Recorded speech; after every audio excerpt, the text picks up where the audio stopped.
ये भारत आजाद हुआ तथाकथित तौर पे 15 अगस्त की डेट पढ़ाई जाती है कि 15 अगस्त को आजाद हुआ, ना तो ब्रिटेन के संविधान में और ना भारत के संविधान में। ये ब्रिटेन के संविधान का पहला पेज है और ये भारत के संविधान का पहला पेज है। इसमें कहीं नहीं लिखा है कि 15 अगस्त 1947 को हमें आजादी मिली थी। 15 अगस्त 1947 को इंग्लैंड में भारत को 2 हिस्सों में बांटा था और 2 कुछ शर्तों के साथ डोमिनियन स्टेटस हमें दिया गया था। 15 अगस्त को अखंड भारत के टुकड़े हुए और भारत खंडित हुआ। पाकिस्तान बना ईस्ट में, वेस्ट में, और एक बचे हुए टुकड़े को हमने भारत कहा। और 15 अगस्त को खामखा हमने अपना 15 अगस्त को आजादी का दिन मान लिया है। और हम सब लोग बिना सोचे समझे 15 अगस्त, क्योंकि वो चल चुका है, अब उसे हटाना मुश्किल है, तो आपके दुश्मनों ने ऐसा कर दिया है कि आप अगर 15 अगस्त को 15 अगस्त मनाते रहेंगे तो उस पुरुषार्थी का नाम आपके सामने नहीं आएगा, उस बहादुर का नाम आपके सामने नहीं आएगा जिसने ब्रिटिश सल्तनत को, साम्राज्य को चुनौती दे दी थी। हेलो दोस्तों, जिस वक्त 15 अगस्त 1947 को रात में देश के आजादी की घोषणा की जा रही थी, उस वक्त भारत के 2 प्रधानमंत्री थे। जी हां, 15 अगस्त 1947 के पहले ही 1943 में 21 अक्टूबर 1943 को नेताजी सुभाष चंद्र बोस को देश का पहला प्रधानमंत्री घोषित किया गया था और उनकी सरकार को, निर्वासित सरकार को 11 देशों की मान्यता भी थी।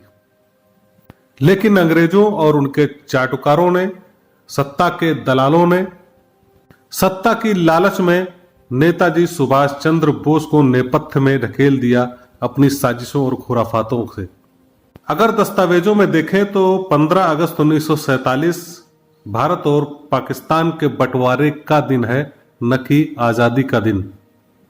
अंग्रेजों के वक्त अंग्रेजों की इसी तिकड़ी ने बाबा साहब भीमराव अंबेडकर को भी कभी आगे नहीं आने दिया, जबकि वे इनसे अधिक योग्य और विद्वान थे, विचारशील थे और भविष्य दृष्टा थे। इस विषय की ज्यादा जानकारी दी पुष्पेंद्र कुलश्रेष्ठ जी ने। आइए सुनते हैं पुष्पेंद्र कुलश्रेष्ठ जी को।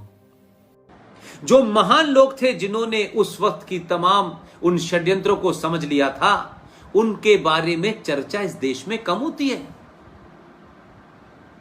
B.R. अंबेडकर का नाम लेके लोग शाहीन बाग पे बैठ जाते हैं और कुछ लोग सनातन परिवार को कमजोर करने के लिए, जो मैंने आपको नाम गिनाए 30 साल तक जो लोग इस देश के शिक्षा मंत्री रहे, उन्होंने किस तरीके का कुचक्र किया कि आपको सच बात पता ही नहीं है।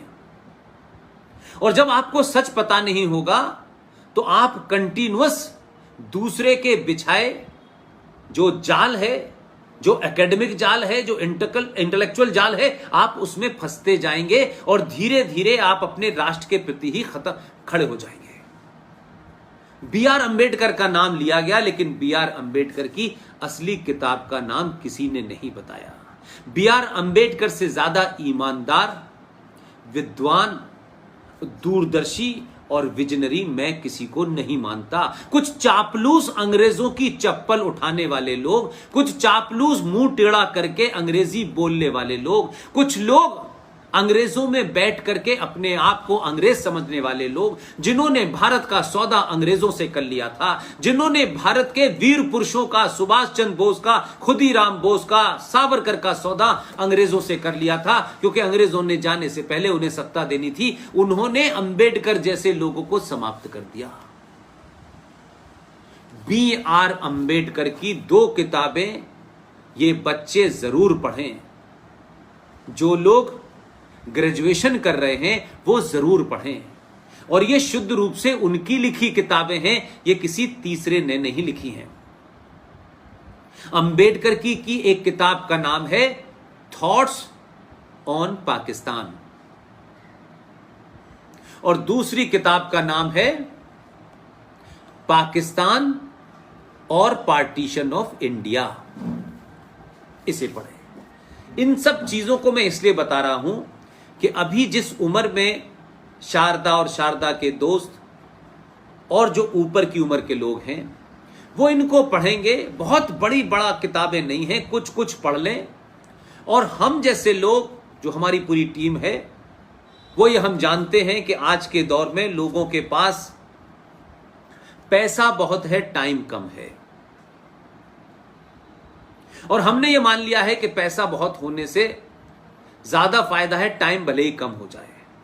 लेकिन हम उस संस्कृति के हैं कि पैसा हो ना हो, टाइम होना चाहिए। टाइम को पैसा नहीं खरीद सकता। कोई चाहे कि उसने पैसा खरीद करके टाइम को खरीद लिया है, यह मुमकिन ही नहीं है।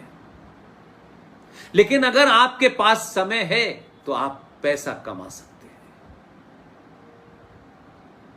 इसलिए मैंने कहा कि भारत के संविधान में क्या हुआ उसको आप छोड़ दें, लेकिन आज की पीढ़ी जिन चीजों से दो चार होने वाली है, जो बच्चे अभी 11th 12th करके ग्रेजुएशन में जाएंगे और जब तमाम सारी शिक्षाओं को ग्रहण करेंगे, तब उनके सामने एक बड़ी चुनौती आएगी। उस चुनौती के बारे में कोई आपको बताता नहीं है और उसको छुपा के रखा जाता है कि भाई हम इसे क्यों बताएं, ठीक है यार, बेमतलब में बच्चे पढ़ेंगे, फिर इसमें एक नई समस्या होगी। नहीं, मैंने कहा कि बीमारी का इलाज जितनी जल्दी हो करिए। ये भारत आजाद हुआ तथाकथित तौर पे 15 अगस्त की डेट पढ़ाई जाती है कि 15 अगस्त को आजाद हुआ, न तो ब्रिटेन के संविधान में और न भारत के संविधान में। ये ब्रिटेन के संविधान का पहला पेज है और ये भारत के संविधान का पहला पेज है। इसमें कहीं नहीं लिखा है कि 15 अगस्त 1947 को हमें आजादी मिली थी। 15 अगस्त 1947 को इंग्लैंड में भारत को 2 हिस्सों में बांटा था और 2 कुछ शर्तों के साथ डोमिनियन स्टेटस हमें दिया गया था। 15 अगस्त को अखंड भारत के टुकड़े हुए और भारत खंडित हुआ। पाकिस्तान बना ईस्ट में, वेस्ट में, और एक बचे हुए टुकड़े को हमने भारत कहा। और 15 अगस्त को खामखा हमने अपना 15 अगस्त को आजादी का दिन मान लिया है। और हम सब लोग बिना सोचे समझे 15 अगस्त, क्योंकि वो चल चुका है, अब उसे हटाना मुश्किल है, तो आपके दुश्मनों ने ऐसा कर दिया है कि आप अगर 15 अगस्त को 15 अगस्त मनाते रहेंगे तो उस पुरुषार्थी का नाम आपके सामने नहीं आएगा, उस बहादुर का नाम आपके सामने नहीं आएगा जिसने ब्रिटिश सल्तनत को, साम्राज्य को चुनौती दे दी थी। क्योंकि अगर ऐसे लोग भारत में होते तो जिनको सत्ता पे बैठने की जल्दी थी, जिन्होंने अंग्रेजों से साठ गांठ कर रखी थी, वो फिर सत्ता में नहीं आते। लिहाजा अगर मुझसे पूछें, और हम उसमें बहुत हद तक सफल हो गए हैं, इस उम्र में भी जो लड़ाई हम लड़ रहे हैं वो अपने और अपने परिवार के लिए कतई नहीं लड़ रहे हैं, वो है ही नहीं एजेंडे में। हम सिर्फ ये लड़ाई इसलिए लड़ रहे हैं कि शारदा ठाकुर की जनरेशन के लोग हमसे हमारे जाने के बाद ये नहीं कहेंगे कि हमारे बुजुर्गों ने हमें किसी लालच के कारण सही बात नहीं बताई।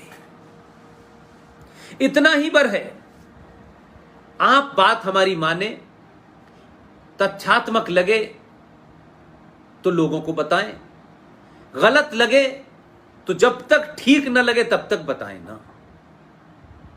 इसलिए यह ज्यादा जिम्मेदारी है कि जो बच्चे 11th में हैं, 12th में हैं, उनको अभी ग्रेजुएशन करना है, इस देश के सत्ता में, व्यवस्था में जाना है, कोर्ट में जाना है, जजेस में बनेंगे, ब्यूरोक्रेट बनेंगे, उनका कम से कम ज्ञान ठीक हो जाए, यही हमारी कोशिश है। हम सत्ता नहीं है, सत्ता एजुकेशन पॉलिसी लाएगी, चलेगी, लेकिन उसके अलावा भारत राष्ट्र क्या है वो हमारी जिम्मेदारी है। इसलिए जब ये संविधान बना और संविधान बनने के बाद ये कहा गया कि भारत के संविधान में कुछ लोग ऐसे हैं, कुछ जातियां ऐसी हैं जो पीछे रह गई हैं पढ़ाई में, लिखाई में, उनको 10 साल के लिए रिजर्वेशन दिया जाए।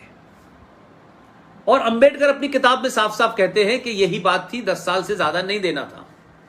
लेकिन वो रिजर्वेशन हमारे यहां जब समाज कमजोर होता है, और समाज कमजोर होता है तो समाज के जितने भी हिस्से होते हैं, चाहे सेना हो, चाहे पुलिस हो, चाहे न्यायपालिका हो, चाहे संसद हो, फिर उसमें बौने पैदा होते हैं, उसमें दलाल और चापलूस पैदा होते हैं। और जब वो सब जगह जाते हैं तो वो जो उनका चरित्र होता है चापलूसी, दलाली करने का, चप्पल उठाने का, झूठ बोलने का, सत्ता का सुख भोगते हुए व्यवस्था में बने रहने का, वो कभी सच बात नहीं बताते हैं। इसलिए मैं न राजनीति को दोष देता हूं, न व्यवस्था को दोष देता हूं, मैं दोष देता हूं उस पीढ़ी को जिसने सुभाष चंद्र बोस को जमीन में दफना दिया। इसलिए मेरा मानना है कि जिस सुभाष चंद्र बोस ने नॉर्थ ईस्ट के मोयान शहर के अंदर जब फौजें आई उनकी, तो बंगाल के अंदर लोग, बेटा बेटी, पिता मां, बुजुर्ग, अपने हाथ में डंडा, लकड़ी, चाकू जिसके हाथ में था लोग खड़े हुए थे और सुभाष बाबू का इंतजार कर रहे थे कि वो जब आएंगे हम उनकी सेना में शामिल हो जाएंगे। सुभाष बाबू ने 21 अक्टूबर 1943 को ब्रिटिश साम्राज्य के सामने भारत की आजादी की घोषणा की। यह आपको आज किताबों में मिलेगा। उस जमाने के चापलूसों ने इसको नहीं लिखा, क्योंकि वो लिख देते तो आने वाली जनरेशनों को पता चल जाता, तो कोई 3 मूर्ति के अंदर